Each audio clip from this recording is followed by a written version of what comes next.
Buen día, hermanos. Bienvenidos a su programa, Hazme Instrumento de tu Paz. Un gusto enorme volvernos a ver como cada semana. Tenemos un programa muy interesante. Van a ver ustedes esto que hemos querido hacer, juntar un poquito ahí lo que vamos aprendiendo, lo que vamos conociendo y nuestra vida diaria. Está muy interesante, no se aparten de nosotros, pero tenemos muchos informes que dar.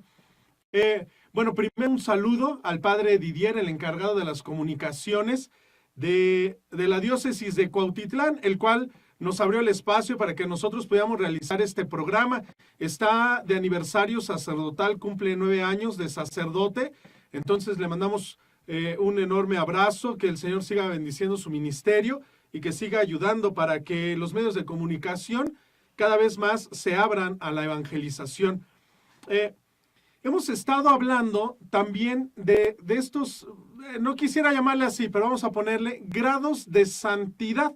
¿Se acuerdan ustedes que ya hablábamos del grado máximo, por así decirlo, como es el ser testigo de Cristo, a tal punto de derramar la sangre? Después hablamos de los confesores, ¿se acuerdan? El mártir, el que derrama la sangre de una manera cruenta, es decir, muriendo en manos de los enemigos de Cristo. Ese es el mártir de forma incruenta. Poníamos el ejemplo de San Maximiliano Kolbe, el primer mártir de la caridad. ¿Qué quiere decir? No derrama su sangre por una persecución, por algún enfrentamiento con personas no cristianas, sino más bien va a derramar su sangre por amor a Cristo, pero en el otro. Es decir, esta unión con Cristo es tan perfecta que soy capaz de ver en cada persona a Cristo y derramo mi sangre no porque me estén persiguiendo a mí, sino porque están persiguiendo a Cristo en el otro, el mártir, de forma cruenta e incruenta, el mártir de la caridad, y que estamos llamados todos nosotros a ofrecer la vida diariamente en nuestras actividades, en los pequeños sacrificios cotidianos. También hablábamos de los confesores. Estas personas, que su nombre lo dice, son capaces de confesar, de testimoniar a Cristo sin llegar al martirio, sin llegar a la muerte, pero sí dando testimonio continuamente de su adhesión total a Cristo, ¿no? Eso estamos llamados en nuestro trabajo, en nuestros ambientes. Y hay un grado especial y sumamente querido dentro de la iglesia, apreciado dentro de la iglesia, las vírgenes o la virginidad. Quisiera hacer como un paréntesis para hablar de esto. La virginidad en la iglesia no se limita a la mera cuestión física. Eso sería muy pobre. Es como decir que Dios ama o quiere más a las personas que son de piel blanca. Eso es absurdo. Un rasgo físico, una característica física, nada tendría que ver con el amor y con la adhesión a Cristo. La virginidad dentro de la iglesia habla de una pureza tan grande que es inclusive física. Me doy a entender. El hecho de que una persona tenga la iniciativa, nosotros lo sabemos, que no es tanto una iniciativa personal, sino una inspiración de Dios. Es decir, que la persona sea inspirada por Dios para preservarse de cualquier cosa que la pudiera o lo pudiera contaminar, es de alabar. Es de alabar. No pensemos en la virginidad como una mera consecuencia del no ser favorecido o agraciado físicamente, de que toda la vida viví recluido en la casa de mis padres y no tuve la oportunidad de casarme, nunca tuve algún contacto con alguna persona, y entonces, en consecuencia, mi vida es virginal. No, eso es falso. La virginidad habla de lo exterior y de lo interior, preservarse completamente para el Señor. Física, espiritual, moral, verbal inclusive, preservar todo en pureza para el Señor. Y esto es un don que la iglesia valora tremendamente. Valora tremendamente. La persona que es venerada como virgen o como casto o como célibe, la persona que es venerada en estos aspectos es sumamente apreciada por la iglesia, porque implica un camino no solamente de mortificación, sino de donación, de entrega, porque todos estamos llamados a la fecundidad. Esto es increíble, porque pareciera que no choca, pareciera que solo soy fecundo si tengo un hijo. Ahora, con estas nuevas ideas, pareciera que soy fecundo si adopto un hijo, si procuro la vida del planeta, pareciera que solamente ahí permanezco. En cambio, la persona que se preserva, la persona que guarda incluso hasta lo físico, repito, no porque sea lo único, sino porque incluso hasta lo físico lo reserva para el Señor, pareciera que nada tiene que ver ya en esta vida. Pareciera incluso que es una persona obtusa, que es una persona inexperta, que es una persona que tendría poco que ofrecer al mundo. Porque ahora el mundo nos dice, no, lo interesante de este mundo es la experiencia, el que conozcas, el que pruebes de todo. Pareciera entonces que una virgen, nada tendría que ofrecer al mundo. La iglesia dice completamente lo contrario.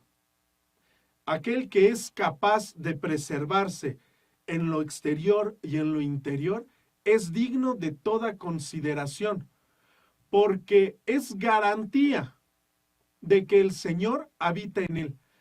¿Qué quiere decir esto? Que está llamado a la fecundidad no de manera física, sino de manera espiritual. Es decir, esta frase la ha dicho el Papa en varias ocasiones. La persona que se preserva virgen no es un solterón, no es una solterona. La persona que se preserva virgen es porque está llamada a dar frutos de caridad, a dar frutos de espiritualidad. Me atrevería a decir a dar frutos inclusive más grandes, más valiosos, no solo a los ojos de la humanidad, sino a los ojos también de Dios. Porque va a ser un camino que igual como cualquier otro camino, como cualquier otra vocación, va teniendo límites, va teniendo tropiezos, va teniendo dudas, va teniendo tentaciones. Y que alguien alcance a llegar a la meta y decir, Señor, todo lo que tú me has dado, incluso lo físico, lo he reservado para ti, lo devuelvo a ti. Y esto de alguna manera ya es una figura, por así decirlo, eucarística. Porque es eso lo que hacemos en las ofrendas. Presentamos el vino y el pan, incluso dice la oración, fruto de la tierra y del trabajo del hombre.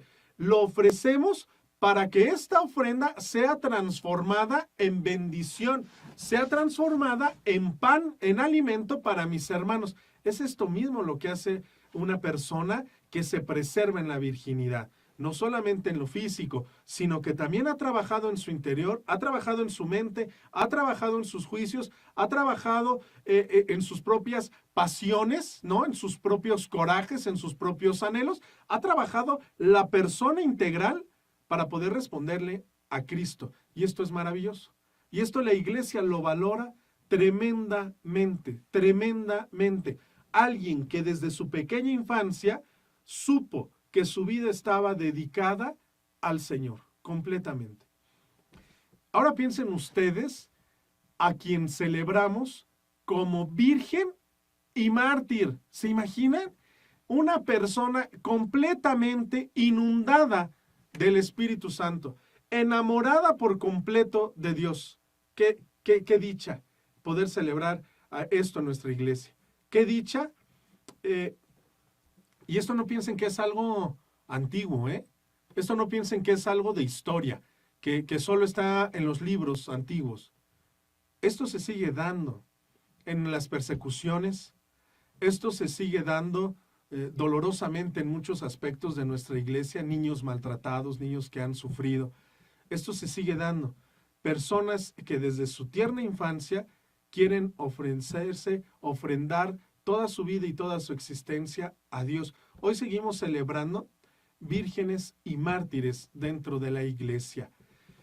Que el Señor nos conceda que esto que vamos aprendiendo vaya moviendo nuestra vida, que nos vaya sacando de ese espacio de confort, de ese pequeña esquina de nuestros acomodos.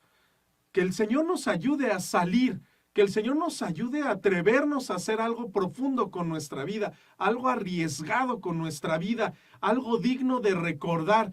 Esto que tengo, dice un canto, esto que tengo, esto que soy, esto te doy. No me he reservado nada.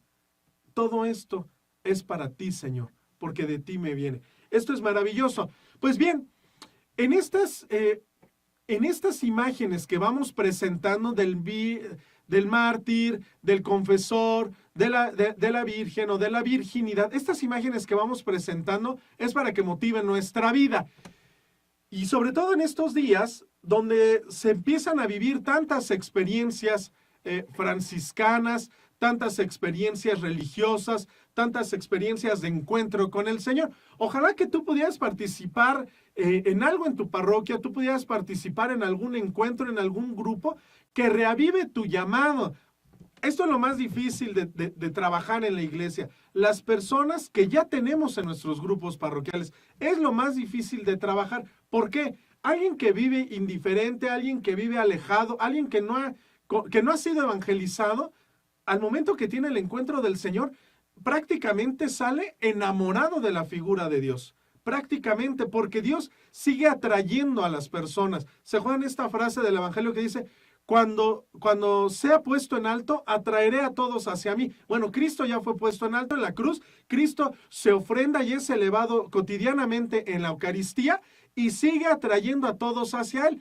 El problema no son los indiferentes. El problema ni siquiera son, por ejemplo, esta gente que ya ha dado el paso a un camino de santidad. El problema casi siempre somos nosotros, los de en medio. Los que somos de misa cada 8 días, pero no me acuerdo de qué trató la lectura. Bueno, vengo a misa cada 8 días, pero tiene 4 o 5 años que no comulgo, que no me confieso. El problema somos los de en medio.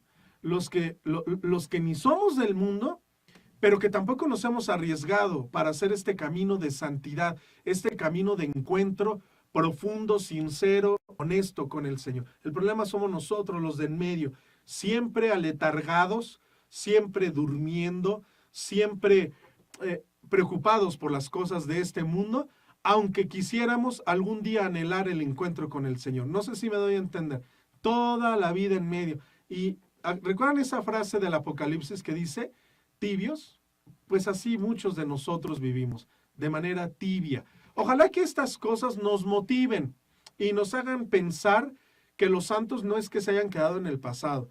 Los santos son los que hemos sido llamados hoy. Todos los bautizados estamos llamados al camino de la santidad. Claro, en la plenitud, en la vida eterna, se nos dará a conocer todo. Realizaremos a lo que hemos sido llamados. Es cierto, en la vida eterna. Pero ya desde ahora, estamos llamados, estamos obligados moralmente, caritativamente, cristianamente, a pregustar los caminos, a pregustar la santidad, a pregustar lo que estamos llamados a vivir en plenitud en la vida eterna, ya desde ahora.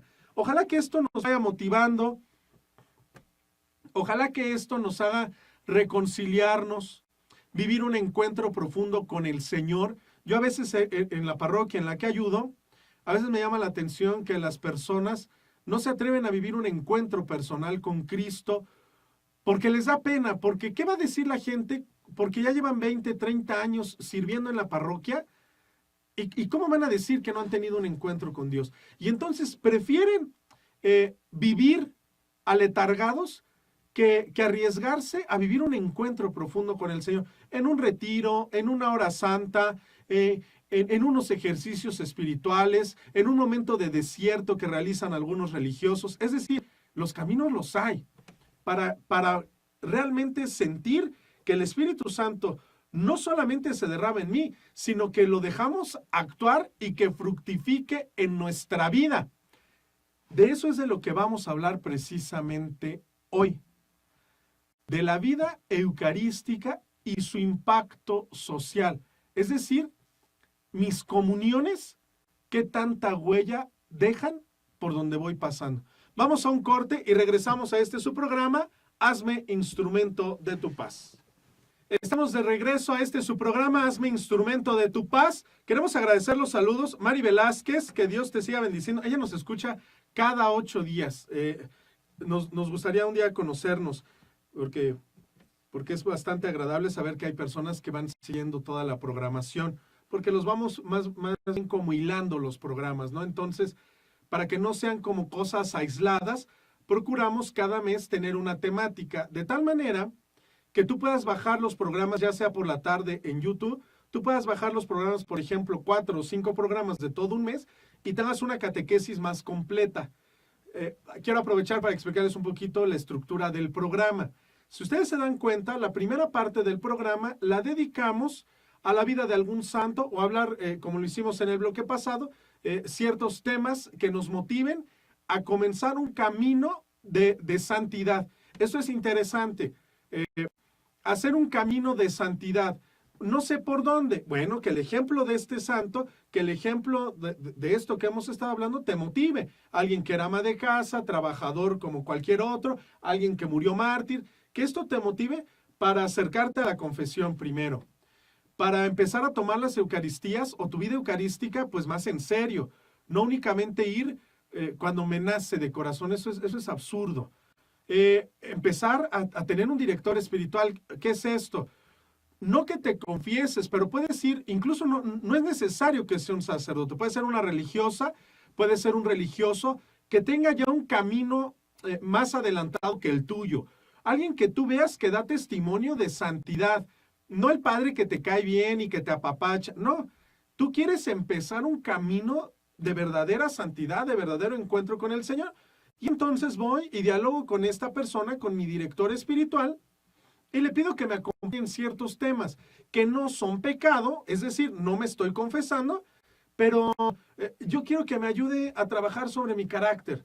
Yo quiero que me ayude a trabajar sobre mi dispersión en la oración. Yo quiero que me ayude a trabajar porque siento que no estoy dando el 100% en mi vida matrimonial. Esto es lo que hace un director espiritual.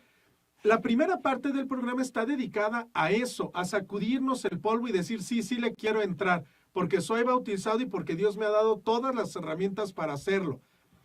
La segunda parte, que varía entre 2 o 3 bloques, es decir, entre 2 o 3 cortes, hablamos de un tema muy concreto.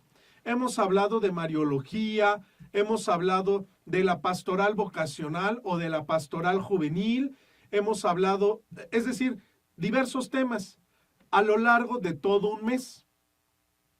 De tal manera que si tú escuchas el primer programa de agosto, por ejemplo, con el tercer programa de agosto, te darás cuenta que es la misma temática, pero vamos avanzando en el desarrollo del tema. Y la última parte, casi siempre la dedicamos a alguna entrevista.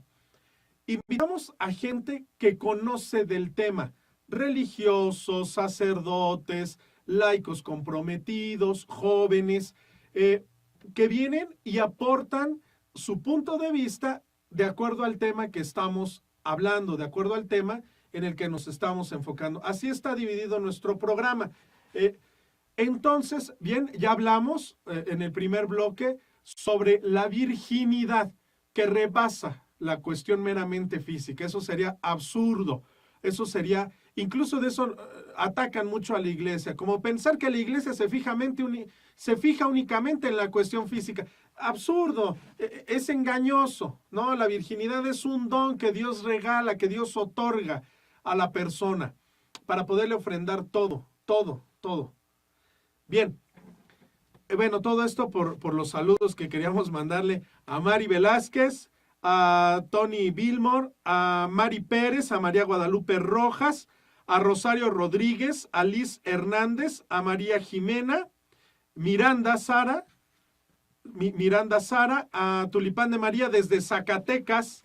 Que el Señor los bendiga, los acompañe. Gracias a Zacatecas. Gracias a las hermanas del Sagrado Corazón que nos escuchan en Bolivia. Realmente les agradecemos mucho que estén al pendiente. Tienen ahí un poquito una situación difícil, como en todos los gobiernos. Y yo sé que les cuesta un poquito más de trabajo a veces conectarse a internet, pero gracias a Dios, cada 8 días recibimos saludos, las tenemos presentes en las oraciones. Yo tuve la dicha de acompañarlas a visitar la Basílica de Guadalupe aquí en México cuando ellas estuvieron. Entonces tengo muy gratos recuerdos de personas, ya lo decíamos, que están enfocadas a responderle a Dios en el más pobre. Bien, y pues de eso queremos hablar. La vida eucarística y su impacto social. Ya el tema en sí es fascinante, es absorbente, porque empiezan a surgirnos muchas preguntas. ¿Realmente vivir la Eucaristía tendrá un impacto social? Es decir, yo podría medir, yo podría determinar que estoy viviendo una vida eucarística profunda de acuerdo a mi labor o a mi impacto social. Ya en sí eso presenta bastantes interrogantes. Yo quisiera empezar con un pequeño dato. Fíjense que el 21 de enero de 1861, por decreto del presidente Juárez, eran expulsados de México el delegado apostólico, lo que hoy llamaríamos el nuncio, pero el delegado apostólico Luis Clementi y el arzobispo metropolitano José Lázaro de la Garza. Eran expulsados de la Ciudad de México. Con eso iniciaban, con ese decreto se ponían en vigor las leyes de reforma que pretendían la separación de Iglesia y Estado. Yo me atrevería a decir no solo la separación de la Iglesia y del Estado, sino el ocultamiento de la Iglesia de la vida pública. Esto es muy interesante, porque si era necesario emitir unas leyes para que la Iglesia se ocultara, quiere decir que, en consecuencia, en un razonamiento lógico, quiere decir que antes la Iglesia tenía participación en la vida pública. Vamos a hacer un paréntesis, porque seguramente nosotros, cristianos desinformados, pudiéramos caer en la trampa de pensar que sí, que la Iglesia tendría que vivir únicamente en la sacristía.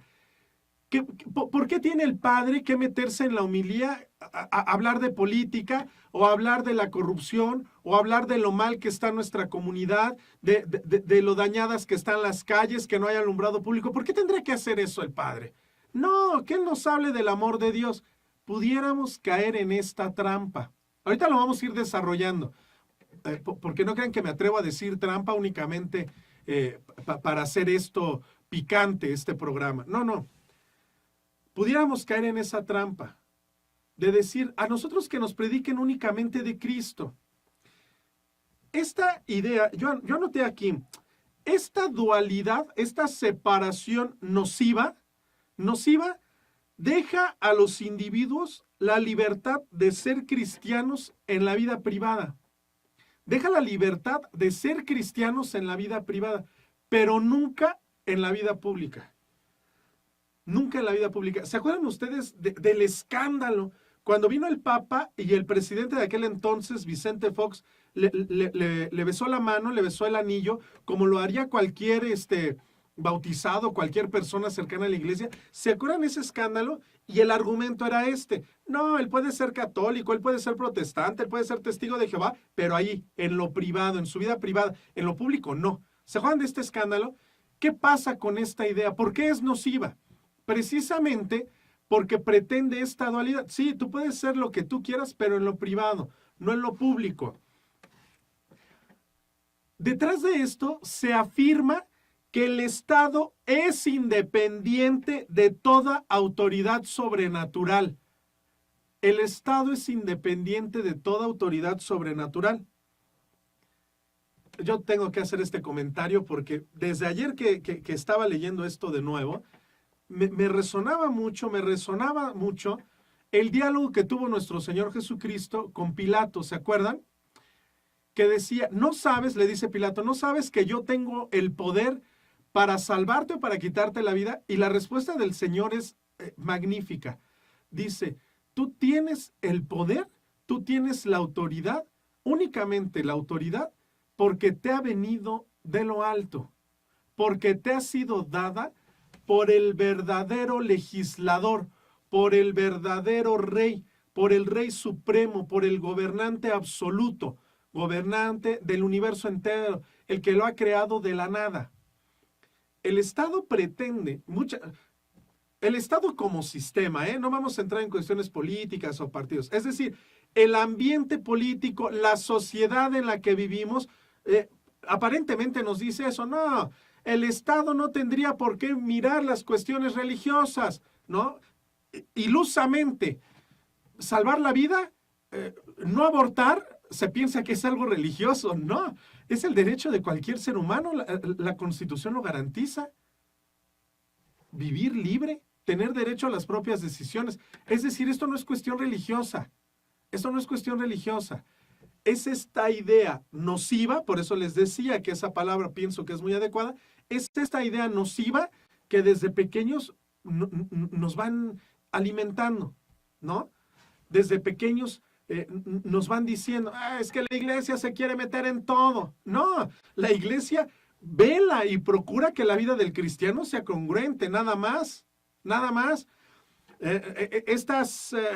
No quisiera decirlo, pero estas cosas que vemos, ¿no? Cuando algún candidato, cuando algún gobernador por algún evento religioso, pero que lo quiere convertir en político, es el primero que está en las bancas y es el primero que pasa a comulgar de manos del religioso de mayor jerarquía que se encuentre en ese momento. Esa es una idea absurda. Esa es una idea absurda. Porque esta vida no, porque entonces esta vida eucarística de la que estamos hablando no tiene ningún impacto social. Pero espérenme, porque vamos a ir poco a poco, ¿no? Bien.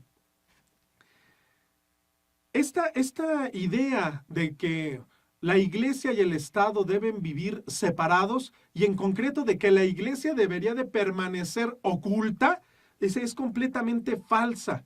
Porque la salvación que realizó Cristo la realiza en la persona integral, sea como bautizado o sea como ciudadano. Cristo salva al hombre completo, al hombre todo, no una parte. No te salvo humanamente, pero civilmente yo no me meto ahí. Cristo salvó al hombre completo, entero, integralmente. Por eso cuando la iglesia propone su doctrina social, es decir, cuando la vida eucarística tiene un fuerte impacto social, no solo no se aleja de la misión, sino que es quizá cuando la cumple con mayor fidelidad. Cuando la vida eucarística, cuando tu comunión, cuando tu testimonio realmente tiene un impacto social, no solo no te alejas de la iglesia, sino que es quizá cuando verdaderamente la iglesia cumple su misión evangélica. Vayan por todo el mundo, ya alguien lo había dicho, alguien con mayúscula, y prediquen el evangelio.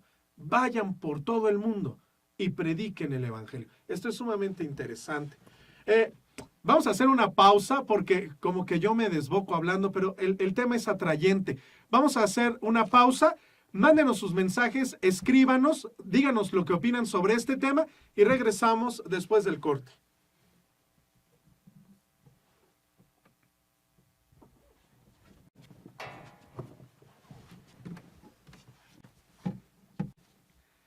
Estamos de vuelta en este programa, Hazme Instrumento de tu Paz. Oigan, muchas gracias porque yo les dije que el tema iba a estar interesante y apenas estamos arrancando. Queremos agradecerle a Carolina Fuentes, a Mere Núñez, a Verónica Candelas, a Griselda Torres, a María Magdalena, a Karina Sánchez. La adoración nocturna, yo le tengo mucho respeto, mucho cariño a la adoración nocturna. Bueno, en concreto no conozco al grupo de esta parroquia, pero es que la adoración nocturna, un día tendríamos que hablar y ojalá nos pudiéramos poner en contacto y que ustedes pudieran venir a contarnos un poquito de la historia, que la sabemos, pero es interesante escuchar el testimonio, cómo surge la adoración nocturna, ¿no? En este tiempo de persecución, en este tiempo precisamente de acallar las voces. Hey, aquí nadie puede ser católico. Y fíjense, quiero hacer este paréntesis, perdónenme, pero fíjense cómo surge esto.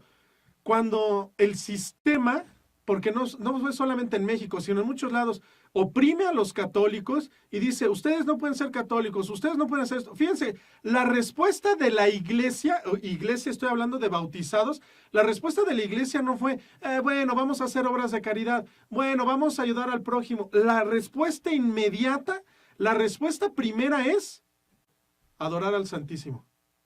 La respuesta inmediata es adorar al Santísimo, ponernos de frente a nuestro Dios, humillarnos, adorar a nuestro Señor, postrarnos ante la divinidad. Y esto es maravilloso, ¿eh? Esto ya podría ser, fíjense toda la carga espiritual que tiene en esto. Ahorita te están oprimiendo en tu trabajo, estás pasando por alguna persecución, algún chisme, alguna injuria, tu matrimonio se está deshaciendo, ponle lo que quieras. La respuesta del bautizado, ¿cuál debería de ser? La de la adoración nocturna. Ponerme de frente a mi Dios. Sálvame, Señor, ¿no? Sálvame, Señor. Esa frase que se repite innumerables veces en la Sagrada Escritura.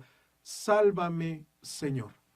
Bien, bueno, esto para hablar de la adoración nocturna. Ojalá pronto nos podamos ver. Brenda Núñez, Adriana Estrada, Adriana Juárez. Que el Señor les bendiga, les acompañe. Vamos a seguir con este tema que espero nos alcance el tiempo. Fíjense que esta cosa de separar iglesia y Estado, que no es el tema, no es el tema hablar de esto, si es bueno, si es malo, si funciona o no funciona.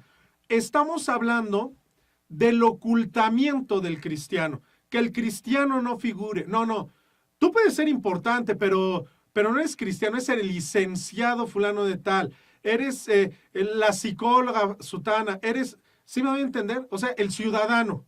No católico. Eso nada tiene que ver en esta vida, eso no importa en esta sociedad. Es como la idea nociva, ya lo decíamos, por decirlo menos, nociva es por decirlo menos, porque detrás de todo esto hay toda una perversión, toda una maldad. Bien, fíjense que esto no fue siempre así. Este ocultamiento no fue siempre así. Hay una joya de la literatura cristiana que yo quiero compartir un poquito con ustedes. Es la carta a Diogneto. La carta a Diogneto es un escrito en griego que se le dirige pues precisamente a este hombre, a Diogneto, que es un hombre pagano, pero culto. Este hombre de profunda cultura, pagano, es decir, que no se le ha anunciado a Cristo, que no sabe quién es Cristo, que nunca ha escuchado hablar de la revelación, ¿no? De un Dios que se hizo carne para salvar al mundo. Esto no lo sabía. Sin embargo, en ese momento se oía hablar mucho de los cristianos. Y este es un dato histórico. Era tanta la ignorancia sobre la vida de los cristianos que incluso no se les reconocía como cristianos. Se decían, esos, de manera despectiva, esos que siguen a un tal Crestos, pensando en el lenguaje griego, porque no Cristo, Cristos, no se entendía. Y hay dos números de esta carta, o dos párrafos, que fíjense la maravilla. La voy a leer porque no quiero que se pierda la belleza de esta carta y después la comentamos. Dice, esta carta fue encontrada en 1436, pero habla de la vida de los primeros cristianos.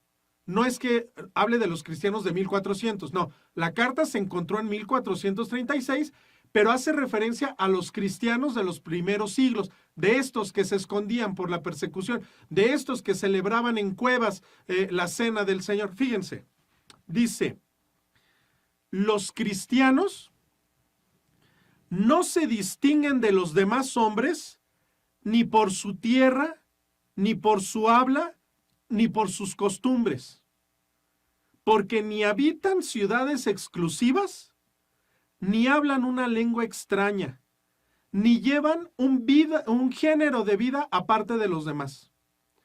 Para ser honestos, dice la carta, para ser honestos, esta doctrina no ha sido inventada gracias al talento o especulación de los hombres, ni profesan, como hacen otros, una enseñanza humana, sino que habitando ciudades griegas o bárbaras, según la suerte que a cada uno le tocó, y adaptándose en vestido, comida y demás género de vida a los usos y costumbres de cada país, dan muestras de una conducta admirable y por confesión de todos, sorprendente. Habitan sus propias patrias, y esto es a lo que estamos llamados todos. Ahorita lo vamos a explicar, pero vean esto, incluso si pudieras hacer ahí un momentito de silencio, si pudieras como concentrarte, no me atrevo a decir que esta frase la conviertas en oración, pero fíjate lo que estamos llamados a vivir los cristianos. Habitan sus propias patrias, pero como forasteros. Toman parte en todo como ciudadanos y todo lo soportan como extranjeros. Toda tierra extraña es para ellos patria, y toda patria, tierra extraña. Se casan como todos engendran hijos. Están en la carne, pero no viven según la carne. Pasan el tiempo en la tierra, pero tienen su mente y su ciudadanía en el cielo. Obedecen a las leyes establecidas, pero con su ejemplo de vida sobrepasan las leyes. Mas para decirlo brevemente, lo que es el alma al cuerpo, esos son los cristianos en el mundo. Este es el verdadero impacto social de la vida eucarística. Esto es de lo que quiero que hablemos hoy. ¿Se dan cuenta de cómo era catalogado por otros, no por los mismos cristianos, por los que no lo conocían, cómo era catalogado el cristiano? Este es el verdadero impacto social de la Eucaristía. Es decir, que el hombre transformado transforme. Esto es celebrar la cena del Señor, pasar de un estado de vida a otro. Y en esto es donde me quiero detener un poquito más. Fíjense ustedes, dice, este pagano que pregunta, ¿cómo viven los cristianos? Lo primero que se le viene a la mente es decir, bueno, no conozco su estructura, no conozco su doctrina, ni siquiera sé lo que profesan o en quién creen. Lo que sí puedo ver es la forma en que se conducen y la forma en que se comportan. Y pareciera que aunque viven metidos en esta tierra, es decir, aunque cumplen las leyes, y vamos a hacer como todo un análisis de esto. Dice, no se distinguen de los hombres por nada, ¿eh? No es que vivan en otra tierra, no es que tengan una forma de hablar extraña, no es que vivan apartados en una comunidad. Dice, nada de eso. Viven mezclados entre la gente. Dice, pero sabemos que son cristianos pero sabemos que son cristianos por su conducta admirable y por confesión de todos, es decir, no solo la mía, sino por los que lo rodean, no solamente una conducta admirable, sino sorprendente. Este es el cristiano. Yo voy a misa, es que a eso estoy llamado, a una conducta admirable y sorprendente. Yo no puedo ser la señora que va a misa cada 8 días, que se persina y que es intolerante con los vecinos, que vive a disgusto con sus vecinos, que vive fastidiando a sus vecinos. Estos ejemplos que a veces ponemos tan raros, ¿no? La que sale a barrer su banqueta, pero la basura o la banqueta de la vecina ya no la arregla. El vecino incómodo que estaciona tu coche enfrente de tu casa sin pedirte permiso. Bueno, un saludo para mis vecinos. Que estaciona tu coche ahí sin pedirte permiso, que como tiene fiesta ahora con las graduaciones, 2, 3 de la mañana, tiene el escándalo, todo lo que da. esa persona no podríamos decir que lleva una vida eucarística. Tú podrás decir, pero yo me levanto temprano a trabajar, pero en mi casa no hace falta nada, me quedo horas extras, no le soy infiel a mi mujer, le tengo respeto a mi marido. Sí, pero la vida eucarística es mucho más, mucho más. Y eso también está presente en el Evangelio. Si saludan a los que los saludan, ¿qué hacen de extraordinario? Eso mismo hacen los paganos. Y en otras versiones de la Sagrada Escritura dice, eso mismo hacen los hipócritas. Dice la carta de Ogneto, estos hombres que se dicen cristianos, dice, habitan sus propias patrias, pero como forasteros. Esto es un lenguaje espiritual. Habitan sus propias patrias, pero como forasteros. Tú no te vas a quedar aquí. Todo lo que estás acumulando se va a quedar. Todo lo que has perdido por adquirir más, fíjense ustedes, tú te peleaste con tu familia por el terreno que dejó tu papá. Perfecto, te quedaste con el terreno. Esos 10 metros de terreno que te quedaste no te los vas a llevar. Lo que sí te vas a llevar en el corazón, en la mente y en el juicio final es esta desunión familiar, estas miradas de resentimiento, estos pequeñas raíces de odio. Eso sí te lo vas a llevar. No, el hombre eucarístico, el hombre que se alimenta de la Eucaristía, vive en esto, vive metido en esto, trabaja y es de los mejores trabajadores, pero tiene su mirada puesta en algo más alto, en la vida eterna. Está acumulando donde, dice la Sagrada Escritura, donde ni se apolilla el tesoro, donde no entra el ladrón, donde no te pueden robar, donde no se echa a perder la riqueza. El hombre eucarístico acumula, pero para la vida eterna, no para esta vida. El hombre eucarístico, dice, lleva una vida sorprendente. ¿Qué quiere decir? Que yo tendría que ser de los mejores trabajadores. Yo no puedo ser un católico de misa cada 8 días. Y fíjense, estoy diciendo de misa cada 8 días, pero ¿cuántos de los que ahorita estamos escuchando, cuántos de nosotros no somos de misa únicamente cuando hay 15 años, bodas, o lamentablemente cuando perdimos a un familiar? Es cuando nos reunimos como familia. Fíjense, quiero hacer un paréntesis en esto. ¿Sí se dan cuenta ustedes que si la Sagrada Eucaristía, la misa, es el don más grande que Dios nos ha dejado, porque es Él mismo el que ha querido quedarse con nosotros? ¿Sí se dan cuenta que a veces participamos únicamente de la Eucaristía por nuestros difuntos? No es que sea malo, pero sí te has puesto a pensar que a veces lo único que te pone de frente al Señor en la Eucaristía es un difunto. Y fíjense ustedes, si les ha tocado participar en una misa donde pidamos por un difunto, el gran protagonista es el que se fue. El protagonista casi nunca es Dios. Dios pareciera que está olvidado. El protagonista es la caja donde están las cenizas o el ataúd donde está mi difunto. Yo sé que esto es fuerte, pero vean ustedes que a veces esa es mi única relación con Dios. Y como yo no voy a misa, cuando llego porque tengo un difunto, mi primer interés es saludar a mis familiares. Es consolar a la persona que está sufriendo por su pérdida. Y Dios, que se hace presente para consolarnos, para fortalecernos, para darnos esperanza en la vida eterna. Dios que se hace presente en esa Eucaristía para decirte que tu ser querido está gozando ya del paraíso que nos prometió el Señor Jesús. Dios que se hace presente es el eterno olvidado, el que no figura. A veces esas son nuestras Eucaristías. Yo digo, el hombre que va a misa cada 8 días, la mujer que va a misa cada 8 días, pero qué triste, el hombre que va únicamente a misa para encontrarse con el recuerdo de su difunto o en la fiesta de 15 años o porque le tocó ser padrino en la boda. Ahí no podríamos hablar de una vida eucarística.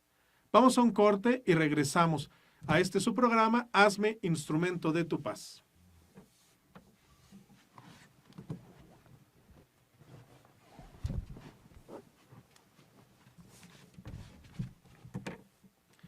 Ya estamos de regreso aquí, Hazme Instrumento de tu Paz. Les quiero dar algunos avisos. Fíjense que ahora con todo esto de los preseminarios que se están viviendo y querer entrar a la vida religiosa, a la vida sacerdotal, bueno, pues las hermanas clarisas nos están invitando, bueno, a nosotros no, a las mujeres, las están invitando a un encuentro que van a tener ellas del 15 al 18 de julio por Ciudad Azteca, por Impulsora, por allá por ese rumbo, Ecatepec, pasando la Gustavo Madero. Ellas van a tener este encuentro donde tú podrás experimentar qué es la vida consagrada femenina, podrás estar algunos días con ella. Esa pienso que es la mejor publicidad, mire. Lejos de las pláticas o lejos de todo lo que nos pudieran dar como información, lo más agradable es que tú pudieras contactarte y vivir unos días con ellas, ¿no? Vivir unos días con ellas y saber si es lo que Dios quiere de ti. Así vivimos, así, este es nuestro espacio, este es nuestro lugar. ¿Te gusta? ¿Te llama la atención? ¿Sientes que Dios te invita por aquí? Bueno, pues adelante. Del 15 al 18 de julio, es decir, ya el próximo lunes, del 15 al 18 de julio, el 57 11 06 94 es su teléfono. 57 11 06 94, pues ahí se pueden poner en contacto con ellas. Me parece que en un momento va a salir más la imagen para que vean ustedes quiénes son las clarisas urbanistas y puedan vivir esta experiencia religiosa con ellas. También un fuerte saludo y un abrazo a los que están viviendo los diferentes preseminarios, que el Señor los ilumine, los acompañe y les permita pues ir discerniendo lo que el Señor quiere para cada uno de ustedes. Pues ya hablábamos de esta carta a Diogneto, que es un testimonio más que una invitación, es un testimonio de cómo vivían los cristianos. San Juan Pablo II tiene una frase que nos puede ayudar a entender un poco qué es la vida eucarística y su impacto social. La Eucaristía, dice él, la Eucaristía se celebra en cierto sentido sobre el altar del mundo. Ella une, la Eucaristía, ella une el cielo y la tierra, abarca e impregna a toda la creación. El Hijo de Dios se ha hecho hombre para reconducir todo lo creado a un supremo acto de alabanza, reconducir todo a aquel que ha creado todo de la nada. Esto es muy interesante. El tema es la vida eucarística y su impacto social. La vida eucarística implica eso, una experiencia de vida, no una filosofía. Esto es muy interesante y esto es otro paréntesis que tendríamos que hacer. Hay personas que se cambian de religión, completamente falso. No te cambiaste de religión. Esto hay que decirlo con todo el cariño y con toda la caridad del mundo, porque yo conozco personas que tienen otras creencias y en verdad les tengo mucho aprecio. Pero no te cambiaste de religión. Religiones hay muy pocas. En realidad se consideran religiones 4, ¿no? El cristianismo, o el catolicismo, el cristianismo, el judaísmo, el islam y el budismo, porque tienen características muy propias de una religión. Otro día hablaremos de eso. Pero en fin, las religiones, las auténticas religiones son muy pocas. Tú saliste de una religión y te fuiste a una secta. Secta no en sentido despectivo, esto hay que entenderlo. Es decir, el tronco tuvo ramas. Tú vivías en la base del tronco y por algún disgusto que es muy, muy normal, porque el padre me regañó, porque no me quiso confesar, porque no me quiso dar la comunión después de que me volví a casar, porque no quiso que mis padrinos fueran estas personas que viven en unión libre, lo que sea, es muy válido, es muy válido. Pero tú que vivías en el tronco, decidiste alejarte y vivir en una rama. No quiere decir que te hayas separado de Cristo. La rama se alimenta de las raíces igual que el tronco. Es cierto. Pero mientras que en el tronco vienen todos los nutrientes de vida, mientras que en el tronco corre todo el torrente de salvación, vamos a llamarla así, bueno, a la rama le llega o le corresponde alguna parte, ¿no? No vamos a entrar en diálogo con eso, pero hay que decir las cosas muy claras. La gente que dice, yo me cambié de religión, bueno, en realidad no es que se haya cambiado de religión, sino que salió de la religión para vivir en un grupo sectario. No, la vida eucarística, y esto es en lo que quería profundizar, es precisamente una experiencia de vida, lo acabo de decir, no una ideología. ¿Qué es una ideología? Un bombardeo de ideas. La persona que se hace sectaria, testigo de Jehová, cristianos o evangélicos, es decir, que toma algo, pero solo una parte, comienza a vivir de ideas. Y pueden ser muy buenas, pero de ideas. Aquí sí estudiamos la Sagrada Escritura. Aquí sí vivimos en caridad. Aquí sí nos tratamos como verdaderos prójimos. Aquí evangelizamos casa por casa. Sí, pero vives de ideas. Muy buenas, pero son ideas. Cristo ha decidido quedarse completamente vivo en la Eucaristía. Y si se dan cuenta, estas religiones o sectas, estos grupos sectarios, lo primero que quitan, lo primero de lo que se deshacen, es de la vida eucarística.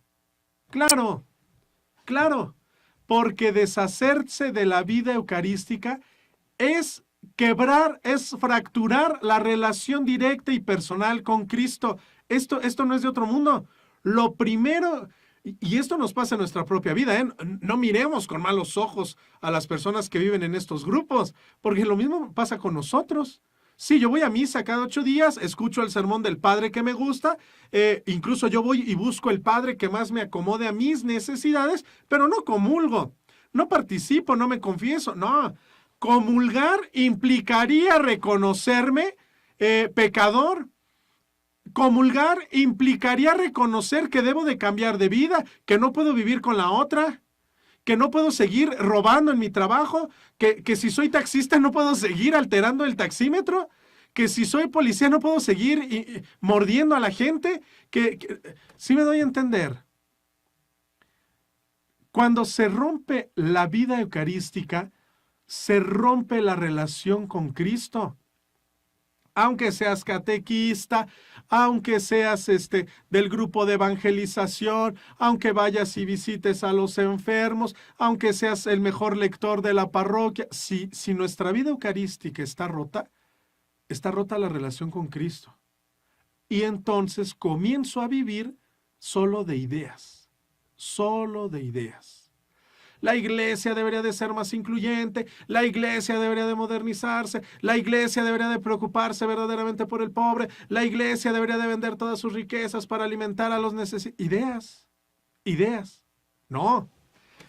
La vida eucarística implica eso, vida, caminar, una experiencia cotidiana, una relación permanente con Cristo. No puedo ser corrupto porque tengo una relación con Cristo.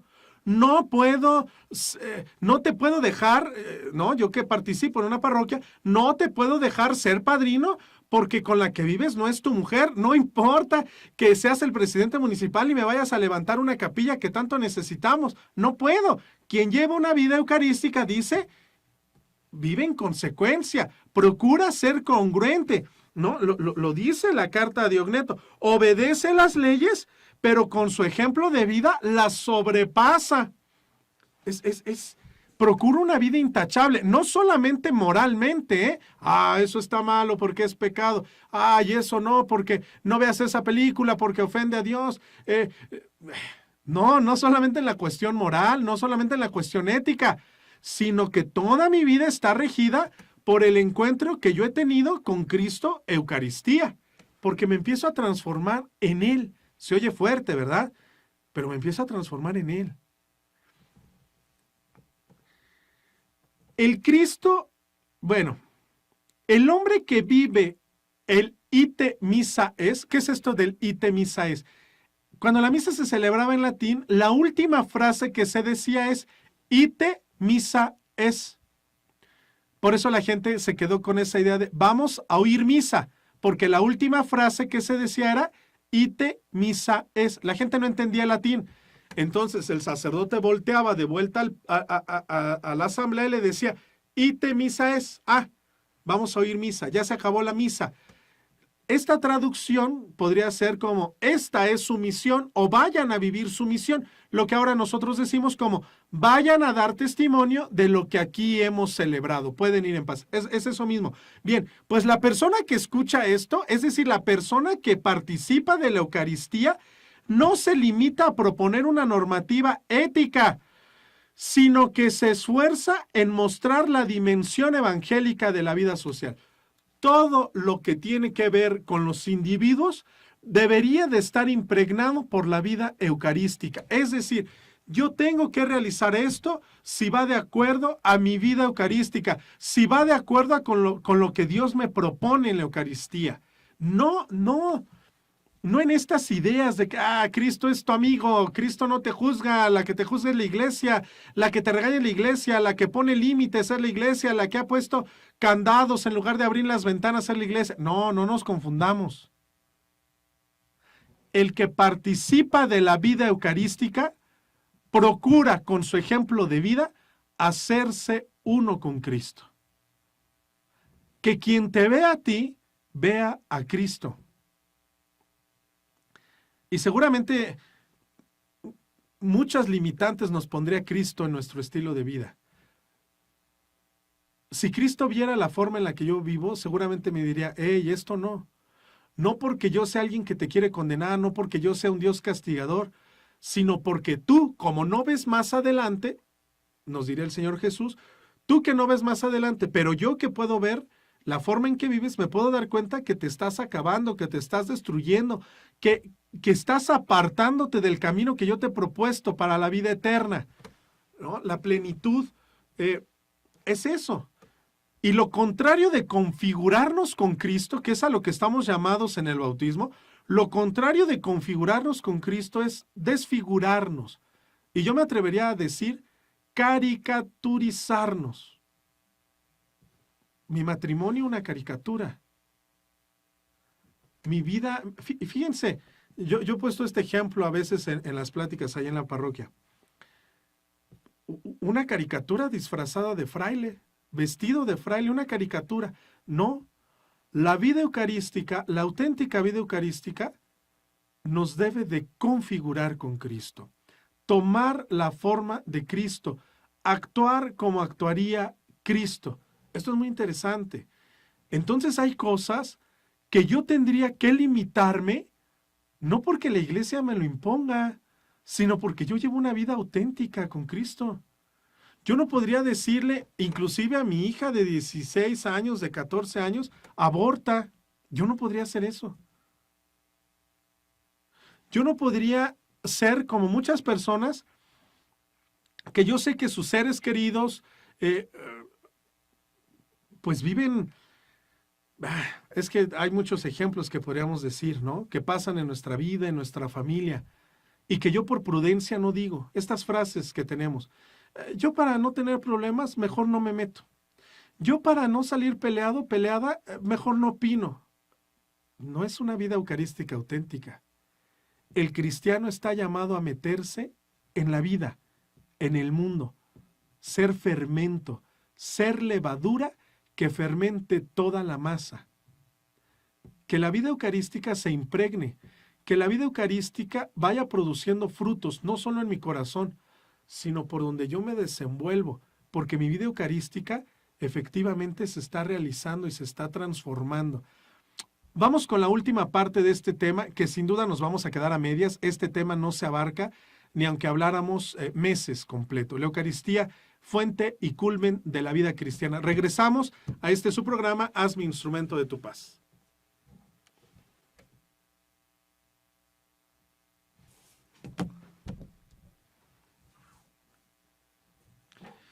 Ya estamos de vuelta en este último bloque del programa. Se ha ido como muy rápido, ¿verdad? Es que tendríamos que decir muchas cosas.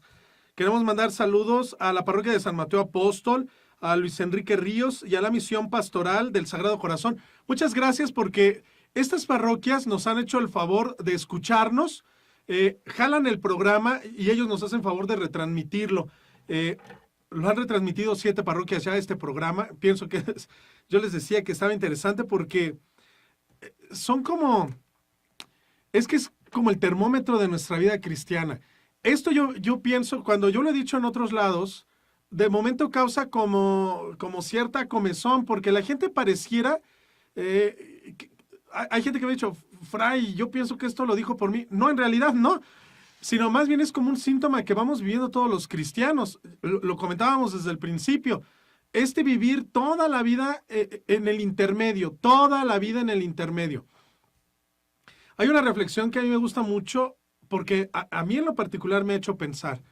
Dice, qué triste es la vida del que vive en el puente, ¿no? Qué triste es la vida del que está siempre en el mundo o en el camino de santidad. Piensen ustedes en el que vive atrapado en el mundo. El que vive atrapado en el mundo lleno de vicios, lleno de fiesta, sin un propósito de vida, viviendo el presente y de lo más desordenado posible. Bueno, es cierto, seguramente se condenará en cuanto que no quiere tener una relación con Cristo, en cuanto que lo ha desechado de su vida, no porque Dios lo castigue por estas acciones, sino más bien porque Él ha excluido toda posibilidad de que Dios pueda entrar y llamarlo a una vida plena, ¿no? Esto es interesante, que a pesar de todo esto que deslumbra, no nos da la plenitud. Pero piensa en la vida de esta persona. Bueno, dices, vive bien metido en el mundo, pero bueno, al menos disfrutó en esta vida. Quizá no consiga la vida eterna, pero al menos disfrutó esta vida. Piensen ustedes en aquel que da el brinco y comienza a hacer este camino de santidad. Y digo comienza a hacer este camino de santidad porque se comienza ya desde esta vida, aunque su plena realización es en la vida eterna. Pero piensen en que vive caminando, vive gozoso, esperando los bienes eternos. Y que seguramente no es ni la mitad de lo que él imaginaba, porque Dios va a dar en plenitud, se va a desbordar increíblemente. Entonces, uno alcanza a ver pequeños flashazos, pero que no son nada de lo que estamos llamados a recibir. Pero el de en medio, el que toda la vida está en el intermedio, que cuando vive en el mundo, vive lamentándose y vive torturándose porque no puede empezar un camino de santidad. Y que cuando camina este camino de santidad, cuando está en este camino de encuentro profundo con Dios, vive anhelando los goces pasajeros que tenía en el mundo. El que más sufre es el de en medio. Ni gozó aquí, ni gozará allá. Ojalá que esto nos mueva para salir de esta zona de confort. No basta con el mero cumplimiento. Lo hemos dicho aquí, ¿eh? Hay que cumplir, hay que ser el mejor trabajador, hay que ser al que más reconocimiento le den en el trabajo, hay que ser el empleado del mes, hay que ser la secretaria que todo jefe desearía tener porque es puntual, organizada, no es chismosa, prudente. Es decir, claro que hay que brillar en lo que hacemos, claro que hay que despuntar en nuestras actividades cotidianas, pero no para este mundo, sino porque trabajo para construir la vida eterna rodeado de mis seres queridos. Esa es la vida eucarística. Esa es la vida del cristiano que tiene un compromiso con Cristo. Hay ciertas cosas a las que tendría que renunciar, no porque Dios lo obligue o no porque Dios lo someta o porque Dios lo castigue, sino porque mi propio estilo de vida me lo impide. Piensen ustedes en un deportista, a alguien realmente comprometido con su entrenamiento. Alguien comprometido con su entrenamiento. Es alguien a quien le dice, oye, mañana tienes una competencia muy, muy importante, o la próxima semana tienes una competencia muy importante. Mira, antes de que te prepares bien a la competencia, vamos por unos tragos o vamos a cenar unas hamburguesas, así. El que vive realmente en un entrenamiento dice, esto no me lo puedo permitir. Esto no me lo puedo permitir. Habrá cosas que sí, pero esto en concreto no me lo puedo permitir. No me puedo permitir desvelarme. No me puedo permitir exceso de grasa o exceso de sal. No me lo puedo permitir. Piensen en un diabético comprometido con el cuidado de su salud. No que anda ahí dando lástima, no que anda ahí, es que estoy enfermo, es que padezco del corazón o es que padezco de la presión. No, alguien realmente comprometido con su enfermedad sabe dónde ponerse límites. Imagínense a alguien comprometido con su vida eucarística. Alguien que realmente experimenta la presencia de Dios en la comunión. Sabe hasta dónde. Sabe que yo soy de 2 o 3 copas, porque cuando me tomo una 4ª copa, ya no soy el gracioso de la fiesta, sino que empiezo a decir impertinencias, empiezo a avergonzar a mi familia frente a mis amigos o frente a los familiares. Sabe ponerse límites. Sabe que no se puede estar más de 2 horas en el dominó con los amigos, no porque su mujer lo regañe o le pegue, sino porque tiene una vida familiar que atender. Sabe que después del colegio, del entrenamiento, de ir al cine con la novia, tiene que regresar a su casa, convivir con sus padres, ayudar a medio limpiar la cocina, a secar los trastes, porque su vida eucarística se lo pide. Yo me acuerdo mucho de mi mamá. Yo participaba en un grupo parroquial. En el grupo parroquial, cuando yo tenía, no sé, 15, 16 años, pues hacían retiros y yo quería ir a la cocina y lavar las ollas. Y no importa que estuvieran llenas de cochambre o que la comida se hubiera quedado pegada. Era un servicio para el Señor. Y a mí me fastidiaba mucho lavar trastes ahí en la casa, ¿no? Y mi mamá dice, tú eres farol de la calle. Eso nos puede pasar. Pensar que porque vamos al templo, porque escuchamos misa, porque ayudo en un grupo parroquial, tengo una relación con Cristo. No. La relación con Cristo se funda, brota del encuentro en la Eucaristía. No hay algo más. No hay algo más. Yo me atrevo a decir grupos muy fuertes, grupos que han ayudado mucho a la iglesia, como Renovación, encuentros matrimoniales, familia cristiana, escuela de pastoral. Tu mayor encuentro con Cristo no debería de ser tus reuniones de grupo, aguas. No debería ser el servicio que realizas en los retiros, aguas. Tu mayor y tu profundo y auténtico encuentro con Cristo debe brotar de la Eucaristía. Tú no podrías decir, ay, perdón, no llegué a la misa completa porque estaba en la catequesis. Aguas. Aguas, eso es un foco rojo que a ti te debería de sonar una alarma de decir, lo más probable es que no lleves una vida eucarística. La vida eucarística no solo se refleja en la vida personal, sino en la vida comunitaria y en la vida social. En la vida comunitaria y en la vida social. Yo no puedo andar haciendo bailes en mi casa, reuniones en mi casa cada 8 días, porque yo sé que mis vecinos trabajan. Yo no puedo hacer eso. Yo no puedo volarme la luz, aunque sean unas tranzas, aunque sea una exageración lo que están cobrando, aunque nos tengan con la bota en el cuello y los otros gobiernos, aunque nos estén vendiendo la patria, yo no puedo participar de esa corrupción. Yo no puedo, y cuesta trabajo. Cuesta trabajo. Porque es más fácil decirle, ándale jefe, mire, para su refresco, pero déjeme ir. Es más difícil eso. Pero yo tendría que empezar a hacer este camino. No que de hoy a mañana, pero yo tendría que empezar a hacer esto. Yo tendría que hacer confesiones verdaderas, auténticas. Yo no puedo decir, ay, pues es que soy medio grosero con mi mujer. No, yo tendría que ponerme de frente al sacerdote y decirle, mire, la verdad es que yo la maltrato, es que no la valoro, es que le he llegado a golpear, es que le he corrido de mi casa, es que pienso que aquí el que manda soy yo porque soy el único que trabaja. Yo tendría que ponerme de frente al auténtico y verdadero Dios. Y de esta vida eucarística, ¿no? Que ya lo decíamos, que no son meras ideas, que no son ideologías, sino que es un encuentro personal, es un encuentro de tú a tú con Cristo, es un querer configurarme, es querer parecerme a ti, porque cuando tú entras en mí me transformas y me transformas para dar fruto, me transformas no para que esto se estanque y se eche a perder en mi interior, sino dice, vayan y que su fruto permanezca, sean sal, sean luz.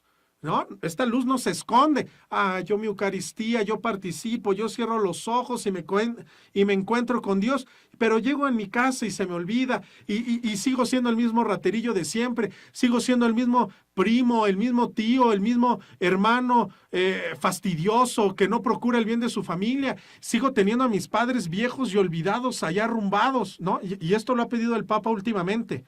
Dice, oremos por nuestros ancianos y por nuestros enfermos, a quienes tenemos abandonados hasta el punto de que mueren en completa soledad, ¿no? O yo que tengo al cuidado ahí un viejito y que lo maltrato, ¿no? Que eso qué trabajo cuesta, porque como ya es lento, como no me entiende, lo más fácil es gritarle, ofenderlo. ¡Ay, hazte para un lado! Tú no sabes, quítate, mejor lo hago yo. No, la vida eucarística transforma el interior de la persona. Y este interior se ve reflejado en la vida comunitaria y en la vida social. Esto es importante. En la vida social. Sí, que aprueben el matrimonio igualitario, que aprueben el matrimonio interespecies, que hagan lo que quieran con estas ideologías. Pero el cristiano que está bien cimentado dice, no, yo no puedo llevar a mi escuela, a mi hijo, yo no lo puedo llevar a esa escuela donde se le ofende o donde se le maltrata o donde no se le enseñan valores cristianos, yo no lo puedo llevar ahí. Yo no puedo juntarme con esta persona que está destruyendo mi matrimonio, que está viciando a mis hijos, yo no puedo. Hay un ejemplo que quizá nos haga pensar. Supongamos que tú vas por la calle, ¿no? Por uno de estos terrenos baldíos y de repente ves que por ahí en un baldío donde van y avientan la basura, ves que se escucha el llanto de un niño. Y tú vas y te acercas porque se te hace extraño y de repente ves que hay un perro que está mordisqueando al niño. ¿Tú se lo quitarías? ¿Le quitarías el niño del hocico al perro? Claro, ¿no? Claro que se lo quitarías. Pero el niño no es tuyo, ¿eh? El niño ni lo conoces, no sabes ni de quién sea, no sabes si está enfermo, no sabes si está sucio. Tú no, pero claro que se lo quitarías porque es algo obvio. Quien lleva una vida eucarística también empieza a darse cuenta de que hay cosas que son obvias. Yo no puedo dejar que mis hijos se junten con los que venden droga en la esquina, no puedo. Yo no puedo dejar que mi sobrino, mi sobrina, viva con uno, tenga el hijo de uno, tenga el hijo de otro, pero no es tu hijo, pero tú que te metes en su vida, no puedo, porque mi vida eucarística me invita a llevar el evangelio precisamente ahí, no para creerme santurrón, no para creerme el padrecito de la familia, sino porque mi vida eucarística me invita, me motiva, me avienta a testimoniar el evangelio. Vayan por todo el mundo y prediquen el evangelio. Yo no puedo permanecer indiferente en estas cosas. Yo no puedo trabajo en el mercado y seguir volándome la luz, seguir dando mordidas, seguir dando derecho de piso. Yo no puedo participar de esas cosas. Es difícil, pero es a lo que estamos llamados. Y la vida eucarística, el comulgar frecuentemente en gracia, nos va dando la fortaleza. Eso es lo más triste. Que seguramente muchos de los que nos están viendo y nos están escuchando dicen, ay, es que eso es imposible, vivimos en México, Fray, es que eso es prácticamente imposible. Eso es lo más triste. Que seamos nosotros mismos los que pensemos que la vida eucarística es incapaz de transformar mi propia vida. Eso es lo más triste.